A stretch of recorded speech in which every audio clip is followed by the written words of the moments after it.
blues fans, glad you found us. Time for another episode of This Week in the Blues. It's our weekly take on blues history. I'm your host, Jimbo Big Train Madsen, with the blues band Big Train and the Locomotives.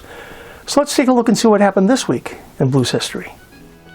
Blues musician, teacher, and philosopher D.C. Minor was born January 28, 1935. Born in Rentisville, Oklahoma, he performed with O.V. Wright, Freddie King, Chuck Berry, Eddie Floyd, and Bo Diddley. He started the Down Home Blues Club in Rentisville, and with his wife and bass player, Selby, founded a long-running annual blues festival, the Dusk Till Dawn Blues Festival.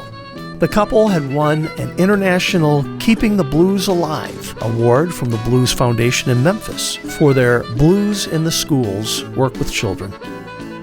Blues guitarist Drink Small was born January 28, 1933, in Bishopville, South Carolina. And yes, that's his real name, not a blues name, Drink Small.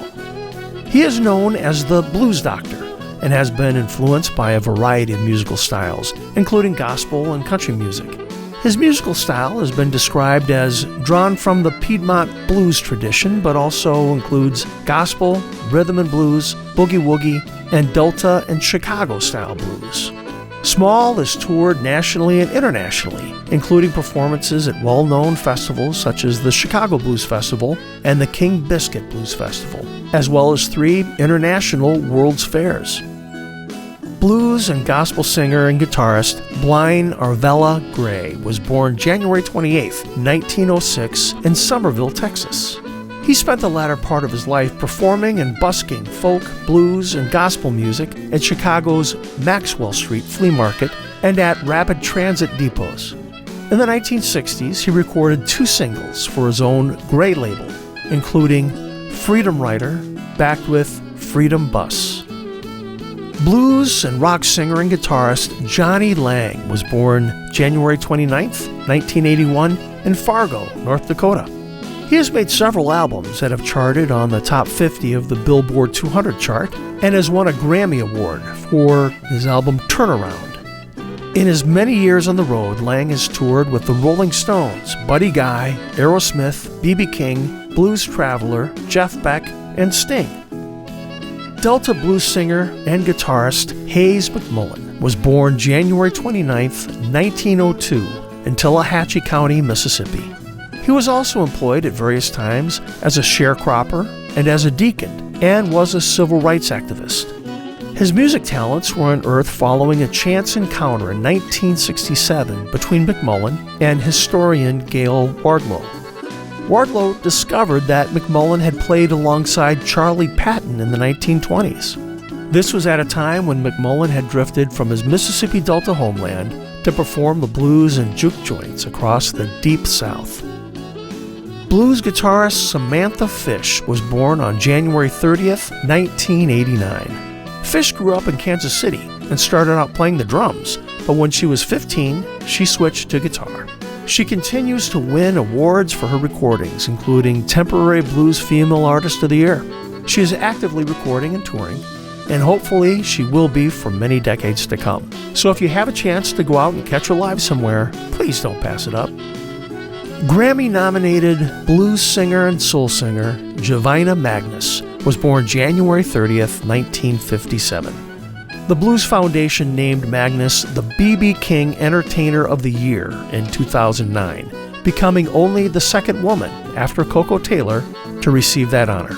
The award was presented by B.B. King himself and Bonnie Raitt. Studying to become an engineer, she worked in a recording studio in St. Paul, Minnesota, when she was coerced into doing some backing singing, which later included backing Kid Ramos and R.L. Burnside, which eventually led to her singing career. Blues singer and songwriter Harold Chuck Willis was born January 31st, 1926, in Atlanta, Georgia. He was known as the King of the Stroll for his performance of the 1950s dance hit. There were 2 distinct sides to Chuck Willis. In addition to being a convincing blues shouter, Willis harbored a vulnerable blues balladeer side. In addition, he was a masterful songwriter who penned some of the most distinctive R&B numbers of the 1950s. Willis had suffered from stomach ulcers for many years, most likely the result of heavy drinking. During surgery in Chicago, Willis died of peritonitis on April 10, 1958, at the age of 32. My favorite Clarksdale, Mississippi resident, harmonica virtuoso Charlie Musselwhite, was born January 31, 1944. Early in his career in Chicago, Musselwhite would sit in with Big Joe Williams and others in the clubs. There he forged a lifelong friendship with Detroit bluesman John Lee Hooker, and the two often visited each other. Hooker even served as best man at Musselwhite's wedding.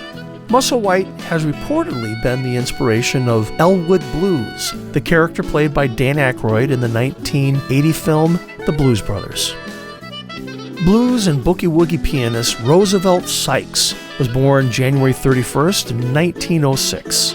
Nicknamed the Honey Dripper, he was a pioneering piano pounder responsible for the seminal pieces 44 Blues, Driving Wheel, and Nighttime is the Right Time. Sykes began playing piano while growing up in Helena, Arkansas, and his lengthy career spanned the pre-war and post-war eras with no interruption whatsoever. Sykes' romping boogies and risque lyrics characterize his monumental contributions to the blues genre. Chicago blues singer, drummer, and guitarist Babyface Leroy Foster was born February 1st, 1923.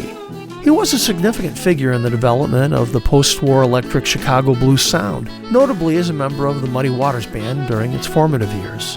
While he played guitar and drums competently, the talents for which he was popular have been described as drinking, singing, and clowning.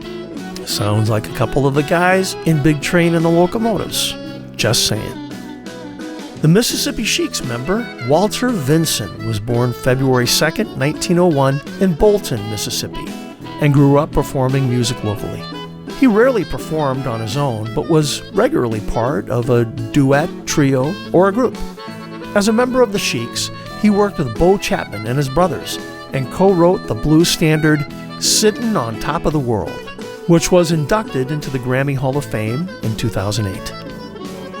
Johnny Guitar Watson was born February 3rd, 1935. This flamboyant showman and electric guitarist had a recording career spanning 40 years and encompassed rhythm and blues, funk, and soul music. Watson's roots resided within the fertile blues scene of Houston, Texas. As a teenager, he played with fellow Texas future greats Albert Collins and Johnny Copeland. Also born on the exact same date, February 3rd, 1935, is Chicago blues guitarist Jody Williams. His singular guitar playing, marked by flamboyant string bending, imaginative chord voicings, and a distinctive tone, was influential in the Chicago blues scene of the 1950s.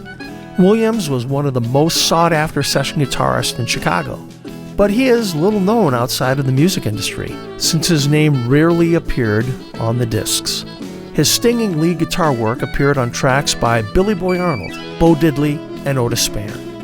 In 2013, Williams was inducted into the Blues Hall of Fame. Well, blues fans, we just covered just a couple of the highlights here. Now, if you want to know more about these artists or the other things that happened this week in the blues, be sure to follow our social media pages or just go visit our website at bigtrainblues.com. We'll have a brand new episode next week, so we'll see you then.